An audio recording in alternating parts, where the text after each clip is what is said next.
If you've ever wondered whether you and your spouse are sexually compatible, you are among the many. I'm Paul Friedman, founder of the Marriage Foundation. We get that question far too often from couples who love each other, they profess their love to each other, but they wonder if they're sexually compatible. And I have to tell you that this is for married couples because obviously, if you're just starting a romance or something, then your sexual compatibility is probably off the charts, as yours was when you first got married, or at least before you got married. And then people tell us all the time, just slowly but surely, the passion kind of left our relationship, or things cooled off. And I still love my husband, I still love my wife, I just don't have that desire that I used to have, and I don't think they have the desire for me that I want them to have. So let's explore this in a way that gives you kind of a foundational explanation of the science behind this, because literally there's a science behind this. When I started helping people with their marriages, it was after being a divorce mediator. In 2001, a couple asked me to help them save their marriage. And I thought, why not? Why not? Their marriage was already dead on arrival when they came to see me, so I didn't think I could harm them at all. And what I did was I approached, I'm not a psychologist, okay? Let's just be really clear about that. I was on the legal side, helping them set up schedules with the kids and divvy up their assets and set up child support and marriage support and all that.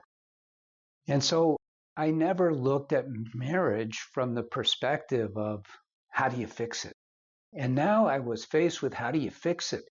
And it includes, of course, your intimacy, the sexual interaction that you're having with your husband or with your wife. It's an important part of your marriage.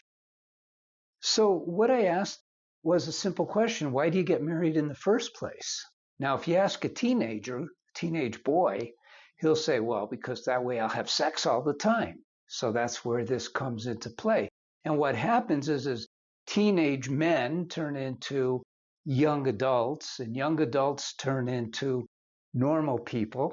Because if you're married to one, that boys change into men, and guys, you know that your wife is not as sexual as she used to be.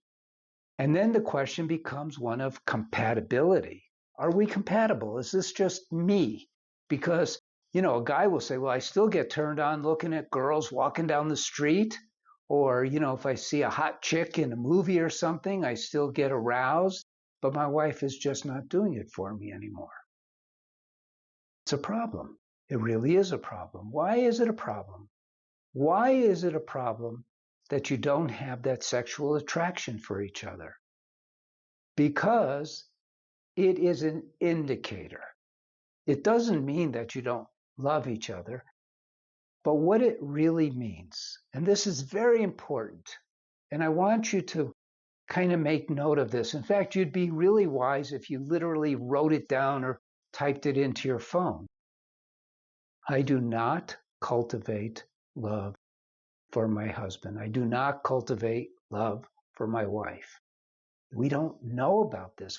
No one ever taught this to us. When we get married in the world, I used to say in the Western world, but it's actually true all over the world. When we get married, we are not taught about what marriage is all about. And we get a lot of people writing to us from India and other Eastern places, China and even Vietnam and whatnot. And their culture controls their marriage to a large degree. But in the United States and England, Germany, Israel, and Western countries, not so much. Everything goes. Unfortunately, everything goes means, so in the West, what it means is that we have free range. We could do whatever we want. Unfortunately, we're not given any kind of guidance. We don't have a structure within which to fulfill ourselves in our marriage. Now, there's a lot of culture when in Christian marriages, for instance, we'll get a lot of dogma. In Jewish marriages, there's a tremendous amount of dogma.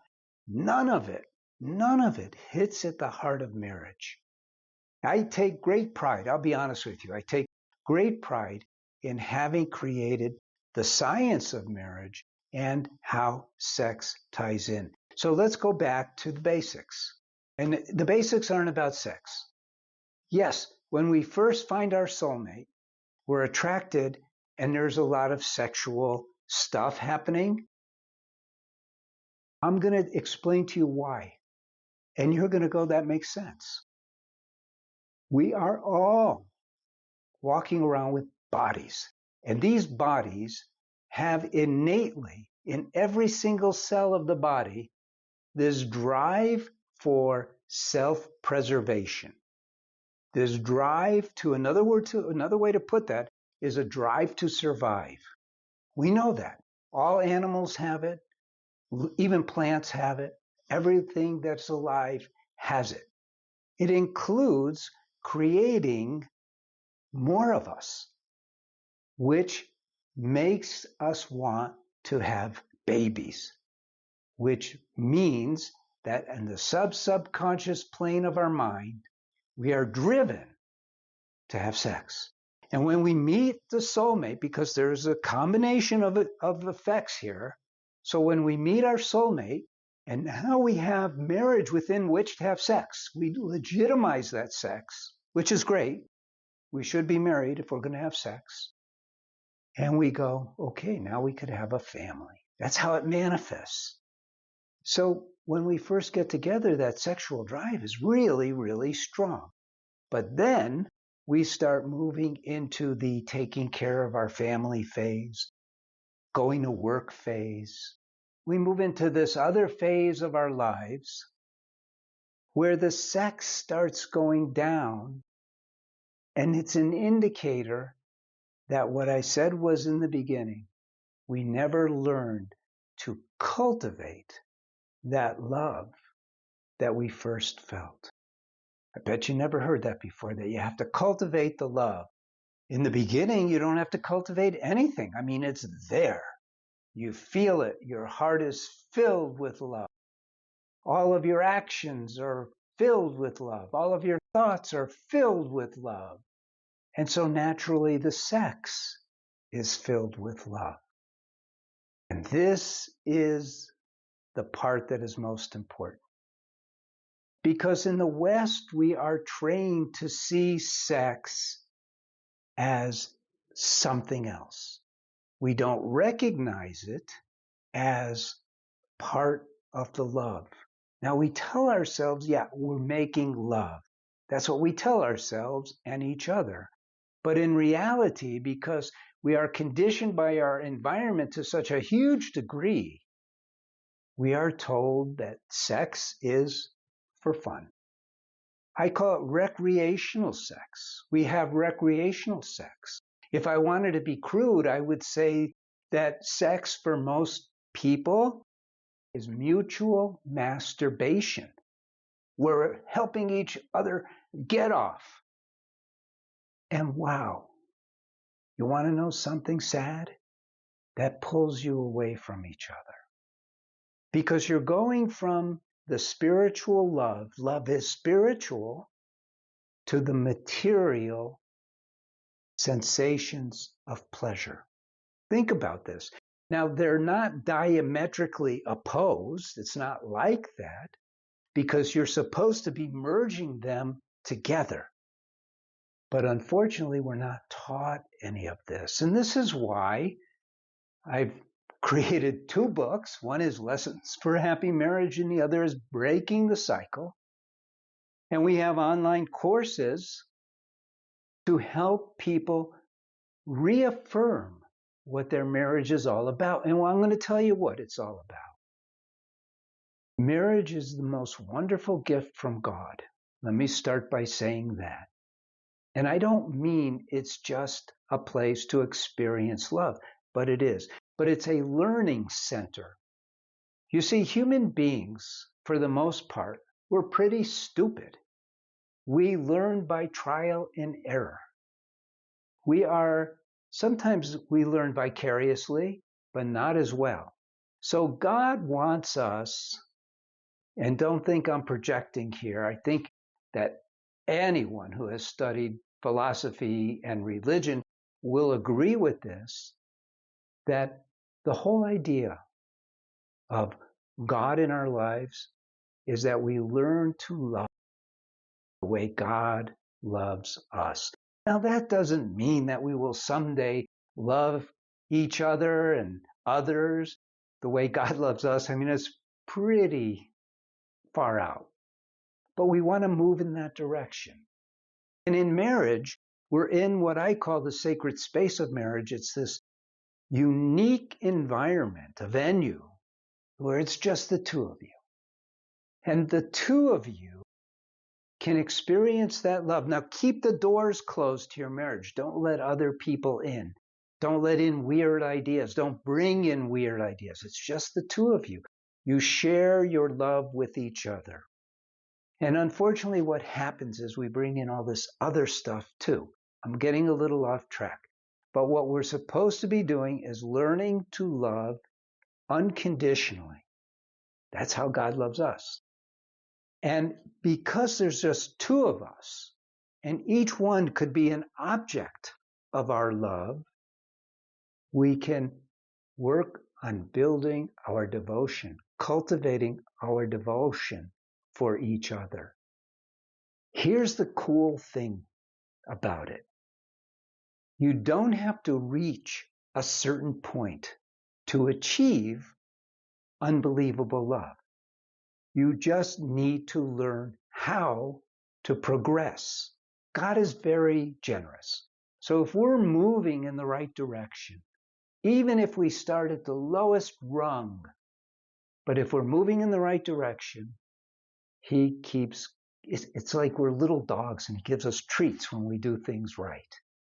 And by moving in the right direction, by treating each other with this attitude of I'm going to learn to love him unconditionally. I'm going to love her unconditionally. You're moving in the right direction. Now that entails a whole lot more than just cultivating love, doesn't it? I mean, let's be honest. No one can tick you off more than your husband or your wife. No one can. It's a setup. Why? Because if we are not able to control our inner reactions, we don't progress.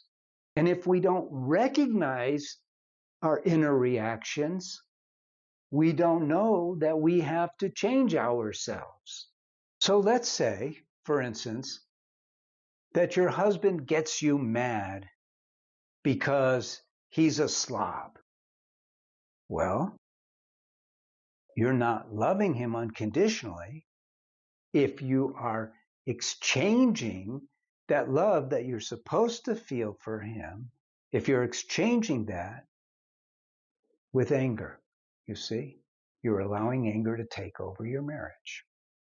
So let's go back to the original question. Are you compatible sexually with your husband? Are you compatible sexually with your wife? It almost doesn't matter. That's the answer. And the way to become more compatible, which is what you want to do, you want to continuously strive, you want to work on the spiritual aspect of your marriage. And then the flower, one of the flowers, which is sexual intimacy, it'll bloom on its own. You don't have to work on it. And I'll tell you something else. I've been doing this for a very long time, since 2001.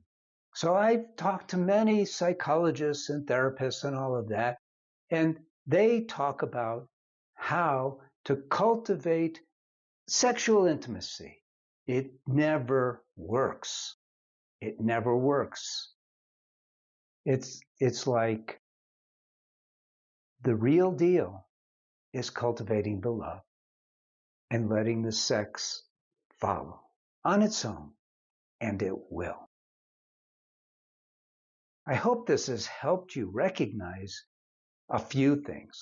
One thing that you should be recognizing is, whoa, there's a whole lot more to marriage than I ever had any idea. How come they don't teach us this stuff?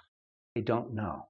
They don't know this stuff, to be perfectly honest with you. It took me 8 years working with individuals and couples and defining the principles that matter to a marriage. Marriage is its own thing. And creating a science took 8 years to be able to deliver the messages in a way that people can handle it in a way where they can utilize it and bring benefit to their marriage. And that's what we do at the Marriage Foundation. And it's very cool. I'm honored and blessed to be able to do this. So we'll part now. I hope that you like this video. Go ahead and give it a like. Subscribe to the channel if you like this kind of information.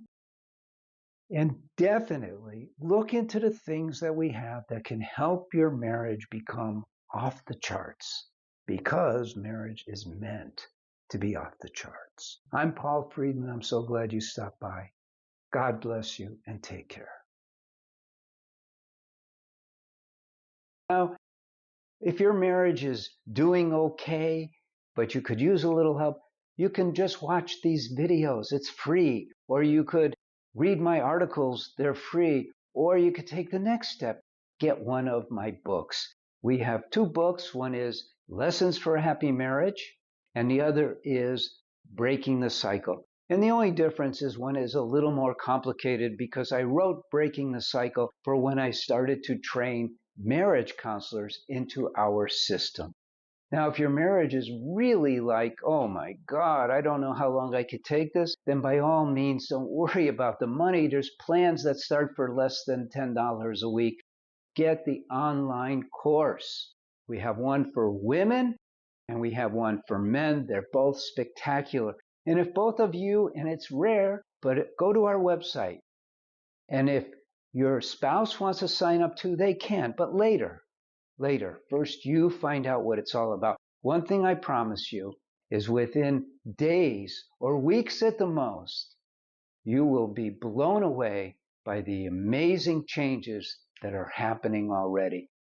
God bless you. And please like this video, but more importantly, subscribe so you can get this entire series of the toxins that hit your marriage.